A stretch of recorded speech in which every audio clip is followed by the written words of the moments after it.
पिछले एपिसोड में हमने देखा था कि चू फेंग उस जिलिंग के साथ 10,000 डीमन माउंटेन के अंदर आकर पहुंच चुका था। यहाँ पर आने के बाद उसको एक बहुत ही कमाल असुरा एक्स के बारे में पता चलता है, जिसके जरिए चू फेंग बहुत अच्छा अटैक कर सकता है। तो जैसे यहाँ पर वो असुरा एक्स को हासिल करता ना, जितने भी बदमाश लोग थे जो मास्टर वगैरह यहाँ पर आए हुए थे, उनको भी वो असुरा एक्स चाहिए था। तो वो चू फेंग से लड़ना शुरू कर देते हैं कि मुझे वो एक्स चाहिए तुम्हारा वाला। और चू फेंग अपनी पावर का यूज करते हुए उनको खूब मारता, मार कर वो उनकी वाट लगा चुका था। तभी हम देख पाते हैं कि किसी ने प्रिंस के ऊपर अटैक कर दिया था। इस वजह से उसकी हालत पूरी तरह से खराब हो जाती है, जो देखकर चू फेंग और जिलिंग दोनों परेशान हो चुके थे कि अब हम यहाँ पर क्या करेंगे। वो उसको ठीक करने में लग जाते हैं, जिसके बाद यहाँ से ये एपिसोड शुरू होता है। तो इस एपिसोड की शुरुआत में चू फेंग जो था वो अपना कल्टीवेशन करने में लगा हुआ था। वो अपनी कल्टीवेशन पावर को इंक्रीज कर रहा होता है। काफी देर की मेहनत के बाद जब वो थोड़ी बहुत पावर को इंक्रीज कर लेता है, तो क्वीन उससे कहती है कि तुमने जितनी पावर को इंक्रीज किया है वो काफी नहीं होगा, तुम्हें और ज्यादा पावर को इंक्रीज करना पड़ेगा, क्योंकि तुम्हारा जो एक्स है वो लेने के लिए दुश्मन कभी भी यहाँ पर आ सकते हैं। उसी के साथ साथ हमारा टारगेट है उस मंकी को बचाना जो कि घोस्ट टावर के अंदर रहता है, और सुमी और उसकी बहन को भी बचाना। तो इतना सब काम तुम्हें करना है, तो तुम्हें जल्द से जल्द खुद को और ज्यादा स्ट्रॉन्ग बनाना पड़ेगा और जल्दी जल्दी अपने ब्रेक थ्रू करने पड़ेंगे, वरना फिर ज्यादा चांस नहीं लग रहा है कि तुम जल्दी जल्दी अपने दुश्मनों की वाट लगा पाओगे। तो चू फेंग भी कहता है कि बात तो तुम सही कह रही हो। और जैसे वो ये कह रहा था कि तभी वहां पर कुछ लोग आकर पहुंच जाते हैं जो सभी चू फेंग को घेर लेते हैं। उनका टारगेट एक ही था कि चू फेंग से उनको वहां पर वो घोस्ट एक्स चाहिए जो कि उसकी है। वो सभी चू फेंग से कहना शुरू कर देते कि अगर तू इज्जत से हमारे हवाले वो घोस्ट एक्स कर देता है तो हम तेरी जान बख्श देंगे, वरना तुझे जान से मार दिया जाएगा। तो चू फेंग कहता है कि अच्छा ऐसी बात है, मैं तो तुम्हें यहाँ पर मेरी घोस्ट एक्स नहीं देने वाला, लेकिन अगर तुमको ये चाहिए तो ठीक है, तुम्हें मुझे 1 मिलियन स्पिरिट पिल देने पड़ेंगे। अगर तुम देने के लिए तैयार हो तो मैं तुम्हें यहाँ पर ये घोस्ट एक्स दे दूंगा। पर चू फेंग ने यहाँ पर बढ़िया वाला दिमाग लगाया था। उसने क्वीन के साथ मिलकर प्लान बनाया था कि अगर ये लोग 1 मिलियन पिल दे देते हैं ना, तो वो लेने के बाद वो यहाँ से तुरंत अपनी एक्स को लेकर भाग जाएगा, यानी कि अपनी कुल्हाड़ी को लेकर भाग जाएगा, अपनी पुरानी गर्लफ्रेंड वाली एक्स नहीं। तो चू फेंग की बातों में आने के बाद जितने भी वो मास्टर वगैरह थे तुरंत ही 1 मिलियन पिल का बंदोबस्त कर देते हैं, और वो यहाँ पर चू फेंग को वो पिल लाकर दे चुके थे। पर जैसे ही वो पिल चू फेंग के हाथ लगती है, चू फेंग तुरंत ही वहां से पिल भी उठाता है और अपनी कुल्हाड़ी भी लेकर वहां से भाग निकलता है। वो सारे के सारे बदमाश उसका पीछा करते रह जाते हैं, लेकिन वो कुछ भी उसका नहीं बिगाड़ पाए थे। जो भी उसके ऊपर अटैक करने आता, चू फेंग उस सभी की वाट लगा दिया करता, और सभी की वाट लगाने के बाद वो आराम से वहां से कल्टी मार चुका था। और सारे के सारे मास्टर हाथ पे हाथ रखकर बैठ जाते हैं। उनका दिमाग खराब हो गया था कि हम चू फेंग को नहीं छोड़ने वाले, वो बचेगा नहीं, चाहे वो दुनिया के किस भी कोने में क्यों ना चला गया। पहले तो उससे सिर्फ हमें यहाँ पर एक्स चाहिए था, अब तो हमें यहाँ पर उससे वो 10 लाख पिल भी चाहिए जो कि उसने हमारी ले ली। तो चू फेंग तो यहाँ से भाग चुका था। वहीं यहाँ पर प्रिंस जो होता है ना, वो अपने आप को रिकवर करने में लगा हुआ था। उसको चोट तो लगी थी, लेकिन फिर भी वो काफी हद तक के खुद को रिकवर कर चुका था। वो हैरान था कि मुझे यहाँ पर आखिर बचाया तो बचाया किसने। तो एक मास्टर होता है, वो उसको बताता है कि चू फेंग और जिलिंग ने तुम्हें बचाया है और तुम्हें यहाँ पर लेकर आया। प्रिंस को बहुत ज्यादा गुस्सा था कि मैं उन सुप्रीम विला वालों को नहीं छोड़ूंगा, उन लोगों ने यहाँ पर मुझ पर अटैक किया था, उनकी तो अब खैर नहीं। तो वहीं हम चू फेंग को देखते हैं, वो वापस से अपना कल्टीवेशन करने में लगा हुआ था। अब उसको इतनी सारी पिल तो मिली गई है, तो उसके जरिए वो अपनी कल्टीवेशन को काफी हद तक के बूस्ट कर पाता है। थोड़ी देर की मेहनत के बाद ही उसकी कल्टीवेशन बहुत ज्यादा आगे चली जाती है। हालांकि वो ब्रेक थ्रू नहीं किया था, लेकिन फिर भी वो ब्रेक थ्रू करने के कगार पे पहुंच चुका था। तो क्वीन चू फेंग से कहती कि वाह कमाल कर रहे हो, जल्दी जल्दी अपनी पावर को इंक्रीज कर रहे हो, तो ये तो बहुत बढ़िया बात है तुम्हारे लिए, लेकिन तुम्हारे पास 1 मिलियन पिल थे, उसके जरिए भी तुम ब्लू रोब स्पिरिटिस्ट नहीं बन पाए, क्योंकि ब्लू रोब स्पिरिटिस्ट बनना बहुत मुश्किल काम होता है। तो चू फेंग कहता है कि मुझे सुमी और सुरु को बचाना है ना, तो उसके लिए मुझे जल्द से जल्द ब्लू रोब स्पिरिटिस्ट बनना पड़ेगा, और ये करने के लिए मुझे और ज्यादा रिसोर्सेस लगेंगे। तो जब यहाँ पर चू फेंग की बात ही कर रहा था कि तभी उसको बाहर से जिलिंग की आवाज सुनाई देती है कि वो यहाँ पर आकर पहुंच चुकी है। चू फेंग हैरान कि तुम्हें क्या बस सबसे पता कि मैं यहाँ पर मौजूद हूँ, तुम यहाँ पर कैसे आए। तो जिलिंग जो थी वो यहाँ पर चू फेंग से चिपकना शुरू कर देती है, और वो काफी अजीब हरकत कर रही थी कि मेरे ग्रैंडपा ने तुम्हें बताया कि यहाँ पर तुम हो, तो इसलिए मैं तुमसे मिलने के लिए आ गई। क्वीन भी यहाँ पर चू फेंग से कह रही थी कि मुझे जिलिंग ठीक नहीं लग रही है, ऐसा लग रहा है किसी के ऊपर ना किसी तरह की दवा का असर है, इस वजह से वो अपने होश में नहीं है, उसको नहीं पता कि वो क्या कर रही है। जिलिंग यहाँ पर चू फेंग से कह रही थी कि मैंने देखा कि तुम यहाँ पर एक बहुत ही खास तरह के फॉर्मेशन को सीखे हो, जिसकी वजह से तुमने उन मास्टर वगैरह को भगाया था जो तुम्हारा एक्स लेने के लिए आए थे, और मैं तो ये भी सुनी हूँ कि तुम उस वजह से इंजर्ड हो गए, तो मैं वही तुम्हारा हाल देखने के लिए आई हुई थी। लेकिन चू फेंग समझ चुका था कि ये जिलिंग तो मुझे नहीं लग रही, इसके साथ कुछ ना कुछ तो गड़बड़ है, इसलिए वो कहता है कि बताओ मुझे कि तुम्हारी सच्चाई क्या है, मैं वरना तुम्हें मार डालूंगा। तो ये सुनते साथ ही जिलिंग जो थी तुरंत ही अपना वेपन उठाती है और सीधा चू फेंग के ऊपर अटैक करना शुरू कर चुकी थी। तो चू फेंग भी अपनी पावर का यूज करते हुए उसके ऊपर अटैक करना शुरू कर देता। वो उससे कहता है कि मैं तुम्हारी सच्चाई जान कर आऊंगा कि आखिर तुम हो कौन और तुम्हारी हिम्मत कैसे हुई जिलिंग को पोसेस करने की। लेकिन जिलिंग तो अपने ही मन में थी। वो यहाँ पर चू फेंग के ऊपर एक के बाद एक करते हुए कई सारे अटैक करती है, लेकिन चू फेंग उसके सभी अटैक से बचता जा रहा था। चू फेंग ये नोटिस करता है फाइट के दौरान कि ये ज़िलिंग के जितने भी अटैक है ना वो उसके तो नहीं लग रहे, मतलब ये अटैक किसी और के हैं और ऐसा लग रहा था कि वो अटैक को पहले भी कभी झेल चुका है। मतलब हो सकता है कि उसका कोई पुराना दुश्मन होगा जो यहाँ पर ज़िलिंग का भेस बदल के आया हुआ है उसके ऊपर अटैक करने के लिए। लेकिन अभी चूफेंग कंफर्म नहीं था कि आखिर ये कौन हो सकता है और कौन ही वो उसके ऊपर अटैक करने के लिए आएगा। तो चूफेंग को इतना पता था कि अगर वो यहाँ पर ज़िलिंग को नहीं मारता है तो वो बहुत बड़ी मुसीबत में फंसेगा। ज़िलिंग चूफेंग से कहने लग जाती है कि तुमने मेरे प्लान को कई बार बर्बाद करने की कोशिश की है, कई बार मेरे प्लान को खराब किया, इसलिए मैं तो तुम्हें नहीं छोड़ने वाली, चाहे कुछ भी क्यों ना हो जाए। वो चूफेंग के ऊपर अटैक करते करते उसकी हालत खराब कर चुकी थी, लेकिन फिर भी चूफेंग यहाँ पर उससे मुकाबला करते जा रहा था। तो वहीं प्रिंस जो होता है वो सारी की सारी चीजों के ऊपर नजर रखे हुआ था। वो ये चीज देखकर काफी हैरान रह चुका था कि चूफेंग अभी बिना मतलब की मुसीबत में पड़ गया। चूफेंग ने मेरी जान बचाई तो क्या मुझे उसकी जान बचाने के लिए जाना चाहिए, लेकिन उसको उम्मीद होती है कि चूफेंग यहाँ पर आसानी से ज़िलिंग से तो बच ही जाएगा और ऐसा भी होता है। चूफेंग यहाँ पर जितनी भी अटैक ज़िलिंग करने की कोशिश करती वो उसके सभी अटैक से बचता जा रहा था, पर अब ज़िलिंग को मारने के लिए वो अपने तुरंत ही व्हाइट टाइगर स्प्रेड को समन कर लेता और उसके जरिए उसने यहाँ पर जैसे अटैक देकर मारा था ज़िलिंग की हालत खराब हो जाती है। वो उस अटैक को नहीं झेल पाती और वो अधमरी हो चुकी थी और तब तक कि वहाँ पर असली वाली जो ज़िलिंग थी ना वो भी आकर पहुंच जाती है। उसको देखकर तो चूफेंग की जान में जान आती है कि यहाँ पर असली वाली ज़िलिंग आ गई ना, अब इस नकली वाली की वाट लगना तो बिल्कुल तय है। तो इस चीज को देखकर नकली वाली ज़िलिंग जो थी वो कहने लग जाती कि मुझे लगा था कि मैं आसानी से तुम जैसे चूफेंग जैसे बचकाने को हरा दूंगी, लेकिन मुझे नहीं लगा था कि तुम्हें हराना इतना मुश्किल होगा, इसलिए तो मैं पूरी तैयारी के साथ आई भी नहीं थी। लेकिन अब यहाँ पर लगता है कि मैंने गलती कर दी, तैयारी के साथ आना चाहिए था तभी मैं तुमको हरा पाती, लेकिन कोई फर्क नहीं पड़ता। आज मेरी जान चली जाए मुझे उससे मतलब नहीं है, लेकिन मैं यहाँ पर तुम्हें तो मार कर रहूंगी, तुम बचोगे नहीं। वो वापस से किसी और खास तरह की टेक्निक को यूज कर लेती है और जैसे उसने यहाँ पर अपना ऑरा एक्टिवेट किया था चूफेंग भी देखकर हैरान हो जाता है कि अब तो पक्का लग रहा है कि ये ऑरा मैंने कहीं महसूस किया, पर कहाँ महसूस किया मुझे याद नहीं आ रहा। कोई ना कोई तो ये मेरा पुराना दुश्मन है, पर ये कौन है समझ नहीं आ रहा। देखते ही देखते वो जो नकली वाली ज़िलिंग थी वो किसी डीमन में बदलने लग गई थी और वो बिल्कुल डीमन जैसी नजर आ रही होती है। उसका एक हाथ भी बहुत मॉन्स्टरस हो चुका था और अपने डोले शोले दिखाते हुए वो उस हाथ के जरिए चूफेंग के ऊपर अटैक करने को तैयार थी। तब इस अटैक को देखने के बाद चूफेंग समझ जाता है कि असल में ये तो यान तियान है, वही यान तियान जिसको हमने शुरुआत के एपिसोड में देखा था और उसके पूरे के पूरे सेट को चूफेंग ने बर्बाद करके रख दिया था। इसका मतलब वही था वो जो कि नकली ज़िलिंग बनकर आया था चूफेंग को मारने के लिए। चूफेंग और ज़िलिंग असली वाली दोनों तुरंत अपने आप को प्रोटेक्शन बैरियर के अंदर डालते हैं और उसके जरिए वो अपने आप को बचाने की कोशिश कर रहे थे वैसे यान तियान के अटैक से, जिस वजह से यान तियान का अटैक उनका कुछ नहीं कर पाता, पर उनका फॉर्मेशन थोड़ी अटैक झेलने के बाद वो टूटने लग गया था। चूफेंग अपनी पावर का यूज करते हुए अपने फॉर्मेशन को स्ट्रॉन्ग बनाता है, लेकिन फिर भी वो फॉर्मेशन टूट चुका था। यान तियान बहुत ज्यादा गुस्से में था और अब वो अपने असली रूप में आ जाता है कि अब चूफेंग मैं तुझे छोड़ूंगा नहीं। जितने भी मास्टर वगैरह तुझ पर अटैक करने के लिए आए थे ना उन सभी को बुलाने वाला मैं ही था। मैंने यहाँ पर उनको मैनिपुलेट किया था कि वो तुम्हारे ऊपर अटैक करे और तेरी जान ले ले, लेकिन तू उनसे भी बच गया। हर बार तो बचता हुआ है लेकिन इस बार तू नहीं बचेगा। इस बार मैं अपने हाथों से तेरी जान लेने वाला हूँ, चाहे तू कितनी भी कोशिश क्यों ना कर ले, तू कहीं भी बचकर नहीं जाने वाला। चूफेंग को मारना शुरू कर देता, लेकिन यहाँ पर ज़िलिंग जो थी वो भी चूफेंग की हेल्प करने के लिए आती, पर वो तो ज़िलिंग को उठा पटक मारने लग जाता है। ज़िलिंग तो यहाँ पर कुछ भी नहीं कर पा रही थी और चूफेंग अकेला रह जाता है। चूफेंग और यान तियान के बीच में बैटल शुरू हो चुका था, लेकिन फिर भी यहाँ पर ज़िलिंग और चूफेंग अपनी जान लगाते हुए उस यान तियान को मारने में लगे हुए थे। यान तियान कहता है कि तुम दोनों लव बर्ड, तुम दोनों को तो मैं ऐसे ही खत्म कर दूंगा, तुम्हें पता भी नहीं चलेगा। देखता हूँ कि तुम लोग यहाँ पर मेरा क्या ही बिगाड़ लेते हैं। वो अपनी कई सारी डिमोनिक टेक्निक का यूज करता है और उसके जरिए वो बहुत सारे अटैक करने लग जाता है चूफेंग और ज़िलिंग के ऊपर। वो दोनों परेशान हो चुके थे, उनको समझ ही नहीं आ रहा था कि वो कहाँ से इस अटैक को रोकेंगे। एक अटैक को रोकने जाते जाते कि दूसरा और तीसरा अटैक भी वहाँ पर वो यान तियान कर चुका होता, जिस वजह से उनकी हालत खराब होने लग जाती है। लेकिन फिर भी वो यहाँ पर उसके अटैक को रोकने में लगे हुए थे। वो यान तियान छोड़ने वाला नहीं था चूफेंग को, इतना अच्छा मौका उसको मिला है वो कैसे छोड़ सकता है। पर चूफेंग जो होता है तुरंत अपनी पावर को एक्टिवेट करता है और अपने विंग्स को वो समन कर चुका था और उसके जरिए वो यहाँ पर यान तियान से फाइट करने लग जाता है। वहाँ पर वो अपनी पावर को यूज कर रहा था, तो वही यहाँ पर वो जो ज़िलिंग होती है और उसको एक खास तरह की बेल दिया था ना चूफेंग ने, वो उसका यूज कर ली थी। दोनों के दोनों अपनी पावर का यूज करते हुए अब यहाँ पर यान तियान की बजाने के लिए तैयार थे। जैसे ही ज़िलिंग अपनी बेल को यूज करती है, यान तियान को अलग अलग विजन नजर आने लग जाते हैं और विजन के अंदर वो कुछ और ही चीज को देख पाता है। यान तियान देखता है कि वो किसी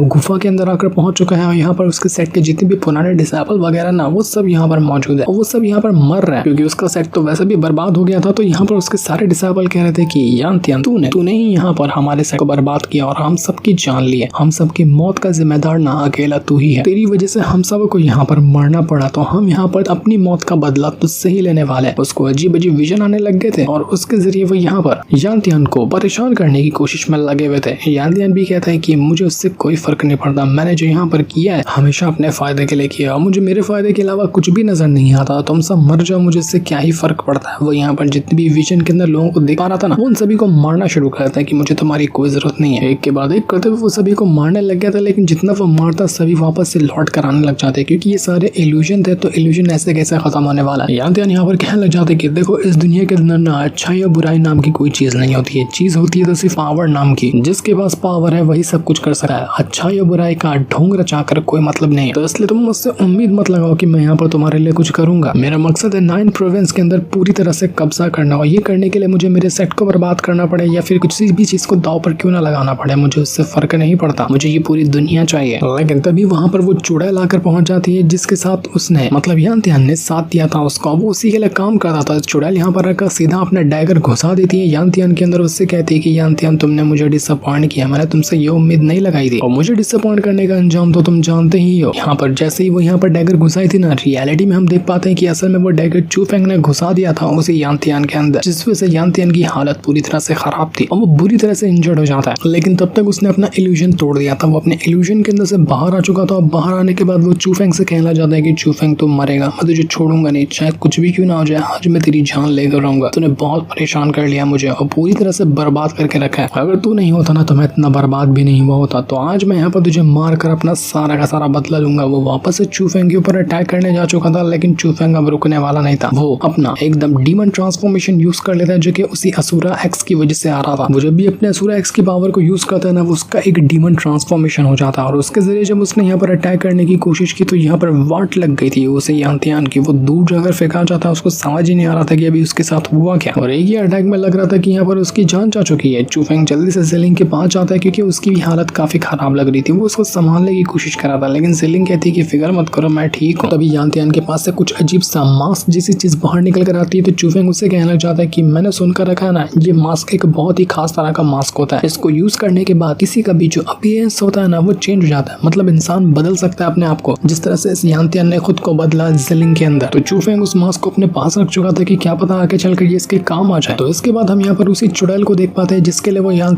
काम करता था। वो चुड़ैल बहुत ज्यादा गुस्से में होती है क्योंकि उसको पता चल चुका था कि यान की हालत खराब हो चुकी है और शायद वो मर गया। उसको समझ नहीं आ रहा था कि आखिर यान कैसे मर सकता है, वो निकम्मा किसी काम का नहीं निकला। वो यहाँ पर अपने ही कई सारे साथियों को मारकर उसकी ब्लड पावर को निचोड़ने लग जाती है ताकि उसके जरिए वो अपनी पावर को इंक्रीज कर सके। वो कई सारे लोगों को मारकर उनकी ब्लड पावर को डिवोर करते जा रही थी, और ये करने के बाद वो कहती कि आज तो मजा ही आ गया, कमाल की पावर मुझे मिली है इन सारे के सारों का ब्लड डिवोर करने के बाद। वहाँ पर उसका बेटा भी होता है जो अपनी माँ को कांग्रेचुलेशन करते हुए कह रहा था कि माँ आपको कांग्रेचुलेशन है, जो आपने जाओ डायनेस्टी और लियो डायनेस्टी दोनों को अपने कंट्रोल में ले लिया, उनको पूरी तरह से अपनी मुट्ठी में जकड़ चुके हैं और वहाँ पर आपका राज हो चुका है। तो अब बताइए कि आपका नेक्स्ट टारगेट क्या होने वाला है। तो यहाँ पर वो चुड़ैल कहती है कि अब मेरा नेक्स्ट टारगेट होने वाला है बर्निंग हेवन फ्लेम सेक्ट। मैंने यहाँ पर सुनकर रखा है कि ये सेक्ट काफी टाइम पहले खत्म हो गया था, वहाँ का कोई भी बंदा मौजूद नहीं था, लेकिन मुझे अभी खबर मिली कि एक पागल आदमी को देखा गया जो इधर उधर भटक रहा है। तो एक काम करो, उस पागल आदमी की अच्छे से जानकारी निकालो, मुझे उसके बारे में सारी की सारी इन्फॉर्मेशन चाहिए। कहीं ये वही पागल आदमी की बात तो नहीं करी थी जिसको चू फेंग बचपन में मिला था। देखना इंटरेस्टिंग होगा कि आखिर वो कौन हो सकता है। वो चुड़ैल कहना चाहती कि अब यान तो मर ही चुका है, तो 9 प्रोविंस के अंदर कब्जा करना थोड़ा सा और आसान हो जाएगा, क्योंकि वैसे भी 9 प्रोविंस के अंदर जितने भी सेना वो सभी आपस में एक दूसरे से बहुत ज्यादा दुश्मनी रखते हैं, तो इनको आपस में लड़ा देते हैं। जब एक दूसरे से लड़कर ये खत्म हो जाएंगे तो 9 प्रोविंस मेरी मुट्ठी में आ जाएगा, उसके बाद मुझे कुछ खास करने की जरूरत भी नहीं पड़ेगी। तो वहीं हम यहाँ पर प्रिंस को देख पाते हैं, उसको जैसे यहाँ पर उस चुड़ैल की सारी बातें पता चलती है ना, वो यहाँ पर काफी ज्यादा परेशान हो चुका था। उसके साथ वो जो मास्टर होता है वो भी परेशान था कि लगता है कि अब 9 प्रोविंस जो है ना वो वहाँ पर उथल पुथल मचने वाली है, वहाँ पर शांति नहीं रहेगी। तो उसको ठीक करने के लिए, उसको प्रोटेक्ट करने के लिए हमें अभी से तैयारी करनी होगी। मास्टर प्रिंस से कहता है कि प्रिंस तुम्हें इतनी कल्टीवेशन बढ़ानी पड़ेगी, जल्द से अपनी कल्टीवेशन बढ़ाओ क्योंकि खतरा बहुत बड़ा आने वाला है हमारे ऊपर। तो वहीं चू फेंग जो था ना उसके पास वही मास्क था, वो जिलिंग से कह रहा था कि जिलिंग तुम्हें पता है कि इसको कैसे यूज करते हैं, क्योंकि मुझे यूज करना आ ही नहीं रहा। तो जिलिंग कहती है कि इसको बस यूज करो, अपने चेहरे पे लगाओ और जिस इंसान के अंदर अपने आप को कन्वर्ट करना ना उसकी पिक्चर अपने दिमाग में डाल लो, उसके बारे में सोचोगे तो तुम वैसे ही बन जाओगे। तो जैसे चू फेंग यहाँ पर ये करता ना, वो अपने आप को जिलिंग में ही कन्वर्ट कर लेता। जिलिंग देख के परेशान कि तुम मेरे बारे में ही सोच रहे थे क्या, कि तुमने अपने आप को मुझ में ही कन्वर्ट कर लिया। तो इस चीज को देखकर वो गुस्सा हो चुकी थी। चू फेंग उससे कहते कि अरे बस मुझे माफ कर दो, लेकिन तुम मुझे ये बताओ कि तुम यहाँ पर कर क्या रही थी, तुम